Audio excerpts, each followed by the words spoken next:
বিক্রি করছো? কত টাকা দাম চাইছিলাম? 4.5 লাখ টাকা দাম চাইছিলাম, 3,70,000 টাকা বিক্রি করছি। 3,70,000। তোমার বাড়ি? বাড়ি মানামা। কয়টা গরু তুমি পালছিলা? 4টা গরু নিয়েছি। সবটি বিক্রি হয়েছে? না, একটা বিক্রি হয়েছে। এটাই সবচেয়ে দাম নাকি? এটা বড়টা। এটা কি খাওয়াইতা? এটা ঘাস আর ভুসি খাওয়াইতা। ঘাস? ঘাস আর ভুসি। কে এটা নিচে কিনছে? এটা সোনামুড়া। নাম কি?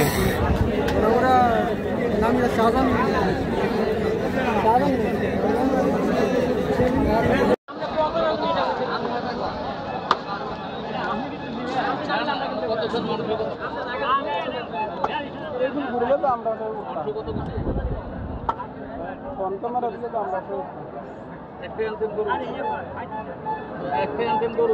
গরু পালবেন